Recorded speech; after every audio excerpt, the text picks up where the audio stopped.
ಇಂದು ಬೆಳಗ್ಗೆ ನಗರದ ಎಲ್ವಿಡಿ ಕಾಲೇಜು ಮುಂಭಾಗದಲ್ಲಿ ವಾರ್ಡ್ ನಂಬರ್ 16, 17, 18ಗಳು ಒಟ್ಟುಗೂಡಿಸಿ ಸದಸ್ಯತ್ವ ನೋಂದಣಿ ಕಾರ್ಯ ಆರಂಭ ಮಾಡಿದರು.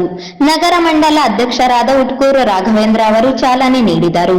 ನಗರಾಭಿವೃದ್ಧಿ ಪ್ರಾಧಿಕಾರದ ಮಾಜಿ ಅಧ್ಯಕ್ಷ ಕಡಗೋಳ ಆಂಜನೇಯ ಅವರು ಮಾತನಾಡುತ್ತಾ, ನಗರದಲ್ಲಿ ಕಳೆದ 20 ದಿನಗಳಿಂದ ಬಿಜೆಪಿಗೆ ಸದಸ್ಯತ್ವ ನೋಂದಣಿ ಕಾರ್ಯ ನಡೆಯುತ್ತಿದೆ. ಪ್ರತಿ ಬಡಾವಣೆಯಲ್ಲಿ ಸದಸ್ಯತ್ವ ಕಂಡುಕೊಳ್ಳುವ ನಿಟ್ಟಿನಲ್ಲಿ ಬೂತ್ ಅಧ್ಯಕ್ಷರು, ಕಾರ್ಯಕರ್ತರು ಉತ್ಸಾಹದಿಂದ ಕೆಲಸ ಮಾಡುವ ಮೂಲಕ ರಾಯಚೂರು ನಗರ ವಿಧಾನಸಭಾ ಕ್ಷೇತ್ರದಲ್ಲಿ ಹೆಚ್ಚಿನ ನೋಂದಣಿ ಮಾಡುವ ಮೂಲಕ ಜಿಲ್ಲಾಧ್ಯಕ್ಷರು, ನಗರ ಶಾಸಕರಾದ ಡಾಕ್ಟರ್ ಎಸ್ ಶಿವರಾಜ್ ಪಾಟೀಲರ ಕೈ ಬಲಪಡಿಸಲು ಕರೆ ನೀಡಿದರು.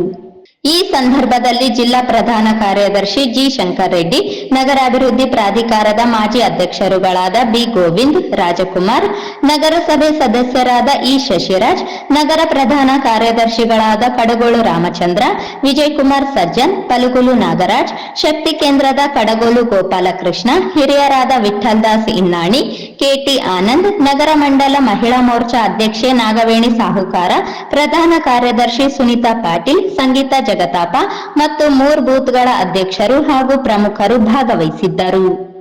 ಈ ಸಂದರ್ಭದಲ್ಲಿ ಸದಸ್ಯತ್ವ ನೋಂದಣಿ ಭರದಿಂದ ಸಾಗಿತ್ತು. ಕಾಲೇಜಿನ ವಿದ್ಯಾರ್ಥಿಗಳು ಸೇರಿದಂತೆ ನಾಗರಿಕರು ತಮ್ಮ ಸದಸ್ಯತ್ವ ಪಡೆದುಕೊಳ್ಳುತ್ತಿರುವುದು ಕಂಡುಬಂದಿತು.